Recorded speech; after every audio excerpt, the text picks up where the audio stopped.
ఆయన ఒక్క మాటలో ఇంట్రడ్యూస్ చేయాలంటే హీఈస్ అన్ ఆల్ రౌండర్. ఒక యాక్టర్గా, సింగర్గా, డైరెక్టర్గా, ప్రొడ్యూసర్గా, రైటర్గా, అసలు సినిమాలో ఈయనకి తెలియని క్రాఫ్ట్ ఏదైనా ఉందా అని చెప్పి అప్పుడప్పుడు మనందరికీ కూడా డౌట్ వస్తూ ఉంటుంది. బట్ సిద్ధార్థ్ గారు, it's my privilege to invite you on stage. And ఇవాళ మీ నుంచి వినడానికి మేము అందరం చాలా ఈగర్గా వెయిట్ చేస్తున్నాం. మన సిద్ధార్థ్ మన తెలుగు అబ్బాయి అని మాట్లాడుతుంటాం, ఎంతో అద్భుతంగా పాటలు కూడా పాడుతూ మనల్ని ఎప్పటికప్పుడు ఎంటర్టైన్ చేస్తూ ఉంటారు. Hearty welcome. చాలమ్మా, చాలు, ఇక చాలు. ఇంకా ఉంది, ఆ తర్వాత కంటిన్యూ చేస్తామండి. అందరికీ నమస్కారం అండి. భారతీయుడు 2 జూలై 12 రాబోతుంది. ఇది ఒక ఈవెంట్ ఫిల్మ్ అండి. సురేష్ బాబు గారు చెప్పినట్టు ట్రైలర్ చూసిన వెంటనే ఏదో ఒక ప్రాఫెసీ చెప్పినట్టు ఇది ఒక చాలా ఇంపార్టెంట్ మైల్ స్టోన్ ఈవెంట్ ఫిల్మ్లా కనిపిస్తుంది, కలగడుతుంది. నాకైతే భారతీయుడు 1 నా లైఫ్లో చాలా ఇంపార్టెంట్ ఫిల్మ్. నేను అప్పుడే స్కూల్ ఫినిష్ చేసి కాలేజ్కి వెళ్ళే టైం అది. అండ్ థియేటర్లో సినిమా చూసి ఒక కోపం వచ్చింది. ఈ సిస్టమ్ని మనం ఏం చేయలేమా? ఒక కామన్ మ్యాన్ కోపాన్ని ఎలా ఛానల్ చేయాలి, ఏం చేయగలుగుతాం? యాజ్ ఎ యంగ్స్టర్ ఇంకా ఓట్ చేస్తాం, ఏం చేస్తాం? How do we bring about, ఆ మార్పు ఎలా తీసుకొస్తాం అని ఓ ఛాలెంజ్, ఓ మైండ్ అటు ఇటు నో క్లారిటీ లేకుండా ఒక కోపం వస్తుంది. అండ్ ఆ కోపం 28 years తర్వాత నన్ను చుట్టూన్న యంగ్స్టర్స్ నేను చూస్తుంటే ఇంకా కోపం ఉంటే బాగుండే అని ఒక ఫీలింగ్ వస్తుంది. సో ఈ భారతీయుడు 2 నా దృష్టిలో ఒక యాంటీవైరస్ సాఫ్ట్వేర్ అండి. మీరు లైఫ్లో కంప్యూటర్లో ఒక్కసారి యాంటీవైరస్ సాఫ్ట్వేర్ ఇన్స్టాల్ చేసి వదిలేరు కదా, ఎవ్రీ ఇయర్ అప్డేట్ చేస్తూనే ఉంటారు కదా. ఎందుకంటే ఎవ్రీ ఇయర్ కొత్త వైరస్లు వస్తుంటాయి. దాని కొరకు మన నాలెడ్జ్ కలెక్ట్ చేసి దాన్ని అటాక్ చేసి మన కంప్యూటర్ని హీల్ చేయాలి. అట్లాగే ఈ కరప్షన్ లాంటి ఒక క్యాన్సర్ ఉంటే 28 years తర్వాత ఎవరు మారలేదు, ఎవరు ఏమి చేంజ్ అవ్వట్లేదు అనే ఒక పరిస్థితిలో ఉన్నాం. సో ఈ క్యాన్సర్, ఈ వైరస్, ఈ కరప్షన్ అనే విషయాన్ని శంకర్ గారు, కమల్ హాసన్ గారు కలిసి ఒక కొత్త latest updated version of antivirus software తీసుకొచ్చారు. అదే ఈ భారతీయుడు 2. అండ్ నా జర్నీ ఇన్ సినిమా కానీ, నా journey as a human being, actor అయ్యే ముందు నుంచి ఎవరు ఎక్కడైనా నా ఫేవరెట్ యాక్టర్ ఎవరైనా అడిగితే నేను కమల్ హాసన్ అని చెప్పేవాడిని.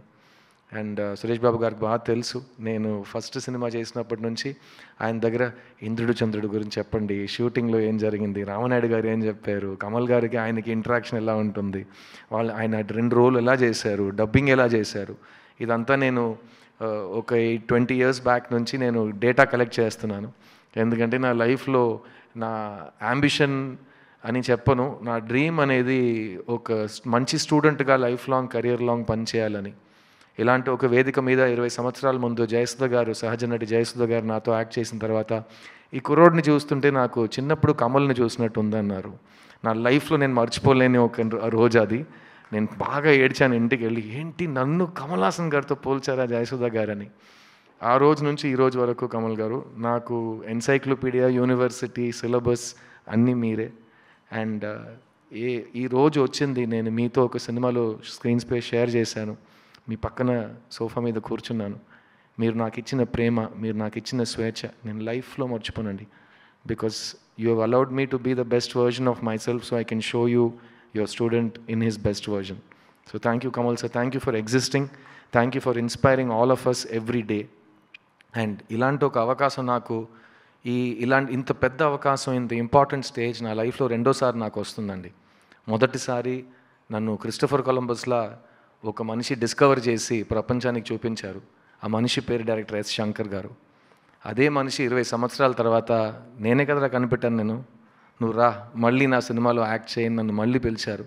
కానీ ఈసారి నీ పక్కన ఎవరు చూడలేని అంత ఒక సూపర్ నోవా ఉంటుంది, ఆ సూపర్ నోవా కమల్ హాసన్ అని నాకు ఈ సినిమాలో అవకాశం ఇచ్చారు. అండ్ ఆ అవకాశాన్ని మీకు తెలుసు, నేను ఒక అవకాశం నాకు ఇస్తే జనరల్గా ఇవ్వరు, ఇస్తే నేను వదలను. సో ఆ అవకాశాన్ని విత్ బోత్ హ్యాండ్స్ నేను పట్టుకుని maximum I have done my best. And Indian 2 will be a very memorable film for me, both as an actor and as a student. And నా ఫస్ట్ 20 years నేను నా కెరియర్ని boys సినిమాతో గడిపేశా. Next 20 years Indian 2తో గడిపేస్తానని నాకు నమ్మకం ఉంది. So thank you Shankar sir for both of these opportunities. ఈ సినిమాలో పనిచేసిన ప్రతి ఒక్క టెక్నీషియన్కి నేను థ్యాంక్స్ చెప్పుకుంటాను. చాలామంది ఇక్కడ రాలేకపోయారు. Cameraman Ravi Varman, music director Anirudh, production designer Muthuraj, editor Sreekar Prasad, ఈ సినిమాలో పనిచేసిన 5 ఫైట్ మాస్టర్స్ టీమ్స్, ఈ సినిమాలో పనిచేసిన చాలామంది కొరియోగ్రాఫర్స్ టీమ్స్ అండ్ ఈ సినిమాలో పనిచేసిన 2-3 వేల మంది యూనిట్ మెంబర్స్ అందరికీ ఈ సినిమా చాలా పెద్ద గొప్ప విజయం సాధించాలని నేను ప్రార్థిస్తున్నాను.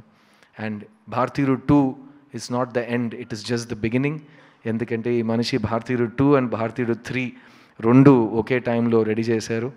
అండ్ సో 3 గురించి నేను ఇక్కడ మాట్లాడను, ఎందుకంటే 6 months తర్వాత ఆ ప్రెస్ మీట్లో కంటెంట్ తగ్గిపోతుంది నాకు. సో భారతీయుడు 2 గురించి మాట్లాడుతూ ఈ సినిమా రికార్డ్స్ క్రియేట్ చేస్తారు, చాలా ఇంపార్టెంట్ బ్లాక్ బస్టర్ అవుతుంది. అండ్ ఈ జనరేషన్కి, నెక్స్ట్ జనరేషన్కి మనం ఈ కోపాన్ని ఎలా వాడాలో, ఒక యంగ్స్టర్గా మన బాధ్యత ఏంటి, ఈ దేశం గురించి మనం ఏం చేయగలుగుతాం అనే ఒక లెసన్గా ఈ సినిమా మారుతుంది నేను నమ్ముతున్నాను. So thank you Shankar sir, thank you Kamal sir for giving me this opportunity. And thank you Asian Suresh film, specially Suresh Babu garu, thank you for your belief in this film. And I'm expecting massive things from this incredible event picture. ఈ 28 సంవత్సరాల గ్యాప్ని మర్చిపోయే అంతా ఈ cinema అంత పెద్ద విజయం సాధిస్తుంది. And 6 months తర్వాత ఇంకా పెద్ద విజయం భారతీయుడు 3తో సాధిస్తుందని నమ్ముతున్నాను. Thank you for this. నేను మీ సిద్ధుని. I'll see you soon. Thank you.